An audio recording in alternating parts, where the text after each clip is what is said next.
Hello, everybody, and thank you for tuning in to the Liberty Report. With me today is Daniel McAdams, our co-host. Daniel, good to see you. How are you this morning, Dr. Paul? Doing fine. Good. You'll never believe it, but I found another boondoggle Another in one? the administration and in our government. I thought we told them not to do anymore. But this one's been floating around for several years now. We were trying to guess how long, but it could be as long as 10 years when you think of planning. They were building this little ship. I called the USS Gerald Ford. It's one of these very modern World War II type of vehicles. It's an aircraft carrier, so they're still fighting the last war. So, but it was sent to sea, but had to come back because it wasn't working very well. and I want to open up with some quotes. This was an article that was found in Bloomberg going over the ridiculousness of this and objectively pointing out it's been a big waste and they haven't solved the problem yet. But let me just quote a couple of things here to sort of set the stage for this. He says that the talks are over, you will pay, they're arguing who's going to pay for the repairs that they had to do. And the Navy did it, but the builders didn't participate. He says, the $13 billion, this is the author writing, $13 billion USS Gerald Ford. The service last month declared the system finally fixed. Oh, good. Though the carrier still has a number of other shortfalls. And I could say, yeah, another billion or two, we'll take care of it. Easy. But there were hearings not too long ago when they were getting somebody to be appointed to a naval appointment. But this quote comes from Senator Inhofe. He's the chairman of the Senate Armed Forces Committee, and he sort of put it out on the table for him. And he said the ship was accepted by the Navy incomplete, nearly 2 years late, $2.5 billion over budget, and 9 of 11 weapons elevators still don't work, with costs continuing to grow.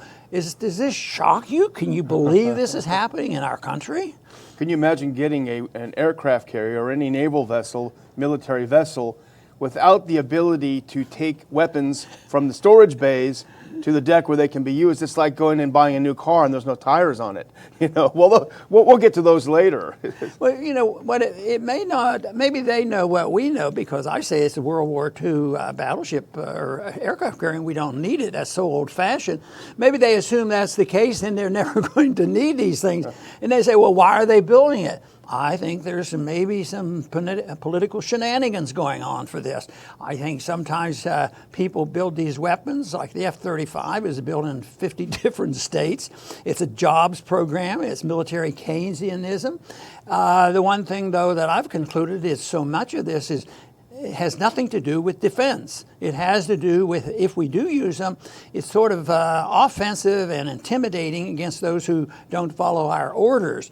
And there's a lobbying group in Washington. It's referred to as the Military Industrial Complex. Been around for quite a few years, and they're very successful. And believe me, there's a lot of politicians in Congress.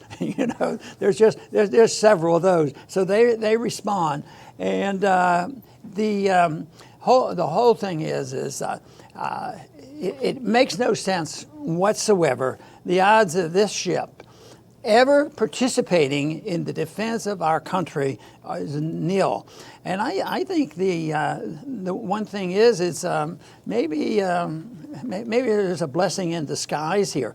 Maybe this guarantees that it won't be used to start the next war, because you've heard the statements by some people say, hey, we have these planes, we have these bombers, don't you think we ought to try them out and see how they work? And literally they have done that. So this is bad news, but the good news is that the ship isn't going to be used to start the next war, because right now, if they started using it, they're going to have to race back to port because it's probably going to have another defect. And then soon, where are they going to get the next $2 billion? I mean, someday the Treasury is going to be bare. Yeah, someday. And we're talking about this because it is a piece in Bloomberg, and it's important because you can point to something specific. But pulling back, this is really, we're talking about the specifics because it really is indicative of the entire military spending. And I think what people don't realize is that the more we spend, actually the less we get. And we had a piece on the Ron Paul Institute site, and I talked about it a few days ago, written by our friend Chuck Spinney and Winslow Wheeler and Pierre Spray, three experts that have 100 years of experience in the Pentagon. They did a great piece sort of stepping back and looking at the forest, using these as the trees. The point that they make is that the costs and expenditures are skyrocketing for military spending, but what we're actually getting is woefully underperforming things like this. We're getting troops that are the least level of readiness they've been. Basically, we're spending a fortune and we're buying nothing but a hollow piece of junk. You know, I think it was this morning I spotted on Anti-War an article that the headline was sort of "Robots Can Kill Too." Yeah. And this is the whole thing, the challenge between old-fashioned weapons, which are surface vessels on the ocean, versus modern technology. And I think they're very vulnerable. You know, in a short hot war in the Persian Gulf, I'll bet you, even a country that we have, put so much pressure on to destroy, Iran, they probably could sink a good many surface vessels if they had to in a short period of time. Who knows what would happen after that? But there's always this desire and this ability to put these vessels out, which should be considered. But the technology, though, is moving, I think, in the wrong direction, too, because they'll say, yeah, I think you have a point there. We have to move into the modern age. Besides, we can build more stuff. And I think of that as the Space Command. Yeah. Last week, here we are expanding this stuff. And as if a few more satellites up there will really add to the national security of our country, because I think the greatest threat to our national security right now is the total bankruptcy and what's going to happen when the empire collapses, and this all participates in it. So I guess if individuals are saying, it's good to have the empire end, and they might disagree with what they're doing, they might say, go for it, because you're going to bring the end of the empire, and the sooner the better. That's the way some people would think. Of course, I know of a better way of doing that, and that is just having a little bit of common sense. And the point that we try to make, and people like Chuck Spinney and the others try to make, is that this military spending is not about defense at all. And in fact, there's a great graphic that they had in their piece, which originally appeared in Counterpunch, if we can put it up. This is fascinating, Dr. Paul, because if you look at this, since the Korean War, military spending has never fallen below a long-term 5% growth. Look at that curve. Independent of our strategy, independent of global threats, independent of our alliances, the spending is actually not controlled at all by our actual defense needs, but by political demands from the Pentagon, from Congress, from industry, and from think tanks. So you have this sort of military spending completely divorced from our actual defense needs. This is the real threat to our national security. Yeah, and I think this is a reflection that people make money, they really steal money by these projects that we don't need, and a lot of people get rich over it, and a lot of people get poor over it too, because in an inflationary system like this, building weapons is malinvestment, and under these circumstances, the people who do the hard work, the working person and the middle class, they cannot keep up with it. These costs are going up. Can you imagine if we measured all inflation by what our government spends? Yeah. I mean, there has to be, we're just the military. There's probably, 10% inflation, and wages go up 1%, if that much. And then they wonder, that's the argument now. That's what capitalism does. That's why we have to have socialism and print more money. And unfortunately, that ridiculous philosophy is getting attention, and people buy into it. I even get some comments on the website, saying, "Ron, you have it all wrong. You have it wrong. You shouldn't be so hostile towards socialism." But I consider those comments coming from plants. I don't think they're from our friends. Yeah, and look at how the government operates. That's socialism in a nutshell. There's never enough. But the real question that's not asked, and not just on the Gerald Ford and the whole Ford class carriers that are supposed to be coming out, do we need a new aircraft carrier? Do we need an aircraft carrier at all? This is a $14 billion floating target.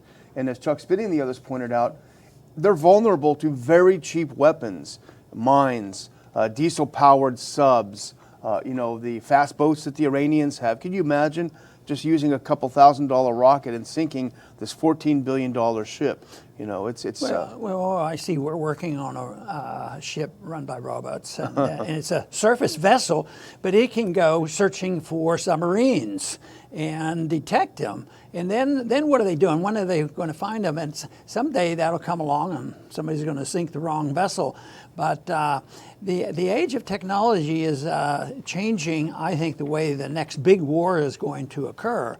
And you'd hope there could be some benefits come from it, but it may just be a lull, because I think I mentioned to you when I was trying to understand this, is no matter how many robots you use, you still, what are you doing it for? Are you doing it for oil? Are you doing it to run this? Do you expand your empire and move in? You put boots on the ground. Yeah. And you're still back down to the old-fashioned way that if you're just shooting down airplanes, and now we're going to, be prepared to shoot down satellites. Yeah. and what's that going to do unless the goal of these individuals, it would almost be safer if the goal was only to steal from the American people through spending money on weapons we don't need. But like I mentioned, sometimes people want to try these out. It's sort of like a computer game, and let's see how this works. And there's a couple generations now that have grown up playing computer games, and all of a sudden they transfer. Boy, this is lots of fun.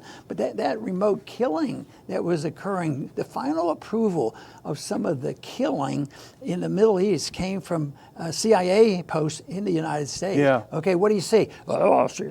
Yeah. And they say, it looks like a civilian. That's okay. Yeah. This kind of stuff. It's so tragic that we allow governments, and this is historic, to maybe divert from an intention, maybe an original good intention of protecting the people and protecting the liberty of the people. That's how our country started. But who can make the case? I'd like them to make the case to me that's still their real goal. But I think the information is coming out that the real goal may be decided by the deep state. Even now in the Federal Reserve, there's a little battle going on there. How much control does the deep state have over the Fed? Well, we've suggested a lot, but now it's out in the open. Yeah. So information is important. I hope the information on this is important, where people should, if somebody is just on the edge of what's going on and they go to a congressional meeting in their district, the member of Congress probably would be shocked if they ask an intelligent question, say, well, what about this USS Gerald Ford? What do you think? What's your position on this? Do you think this is a good idea? Do you think this makes us a richer, poorer, safer? That's the kind of stuff that eventually has to occur. Right now, though, it is pretty discouraging because even the congressmen don't make many decisions. It's just a few people who make most of the decisions in Washington.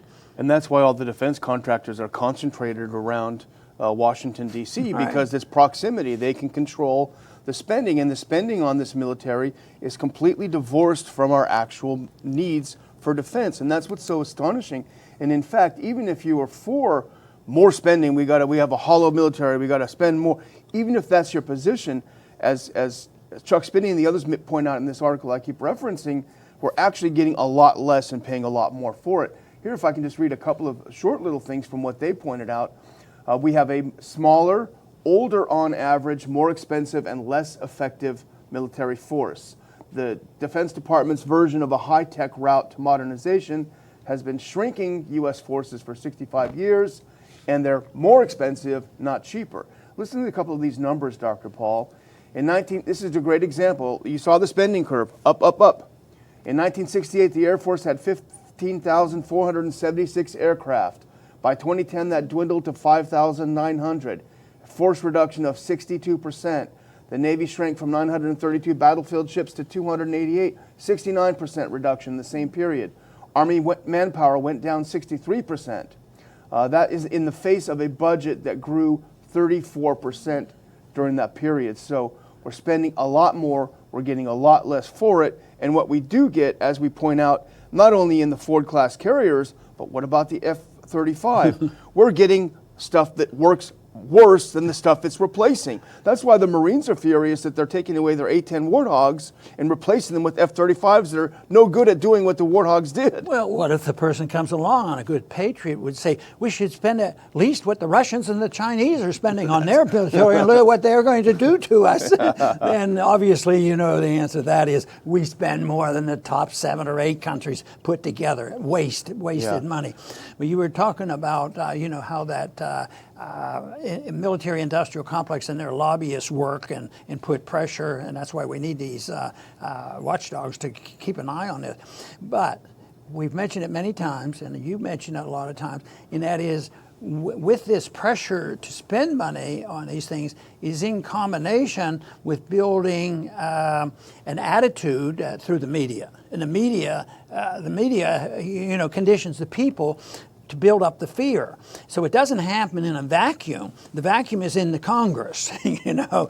But when the people support, you know, for the most part, even if you take a progressive Democrat, you know, say, well, if we just had those progressive Democrats back again, they were pretty good in the 60s, and, you know, curtail this because it's all this Republican stuff. But no, they don't do that. They work on their own, and they get away with it. But I think that information is the most important thing to get out for people to understand that none of this makes sense. But the Democrats, if they took over tomorrow or next year, they have control of the House already, which is who knows what's going to happen. Yeah. Generally, it doesn't change. So we've had a Russian enemy back there that we're preparing to take on. And you think, well, but the Democrats will come back. The progressives are leading the charge there. And they're getting all this thing. They want to act like socialists and communists and all this stuff. Won't they, you know, be against it? They're bigger hawks against Russia than the Republicans are. And that's how ridiculous it seems to us. But it's not to them. They have to keep stirring the pot, and they've been pretty good at it. Yeah, that's absolutely true. And that was the context of the article that we talked about. And when we're finished with the show, I'll put a link in our description so you can actually read it. It's worth a read. But the point is that the Democrats, they all want to be president, but there is zero debate on this out-of-control spending that gets us stuff that's worse than the stuff it replaced. This is the real issue. It's a third rail. No one is talking about it. The Democrats aren't talking about it. It's just accepted in Washington that the spending will continue. This 5% increase will continue. And that is the real danger. So that's why we're here. We want there to be that debate. We want to demand that debate. So that's why we appreciate you joining us every day on the Liberty Report. Dr. Paul? Very, very good. And we're discussing this dilemma, you know, on foreign policy and how we change our politicians and attitudes and quit this crazy spending. And like the issue of the Federal Reserve, we're not all of a sudden going to get brilliant people in Washington and systematically and smoothly get rid of the Fed. That's not going to happen. It'll self-destruct, and that's what's going to happen here. But the real dilemma here is emphasizing the fact that it's going to be more difficult. We can't pay for this, but the only positive side of this is that it will help, you know, undermine and eliminate our empire, because it's the empire which is opposite of liberty. If our government was designed to protect individual liberty, that is a pretty confined obligation. But policing the world and telling people how to live and transferring wealth through force and sanctions and financial controls and having our military in 170 countries, that is not going to work. It has nothing to do with defending liberty. As far as I'm concerned, that history has been a challenge from the very beginning of recorded history. It's always been the king or the pharaohs, the dictators versus the people, and it continues. But there are always blips There are always benefits given to the people and more liberty given. And I think our Constitution did serve that purpose. But right now, what we're facing is this type of spending out of control. People that aren't responsible,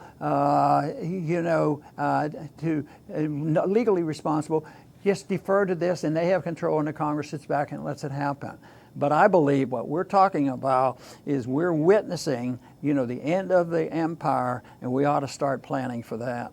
I want to thank everybody for tuning in today to the Liberty Report. Please come back soon.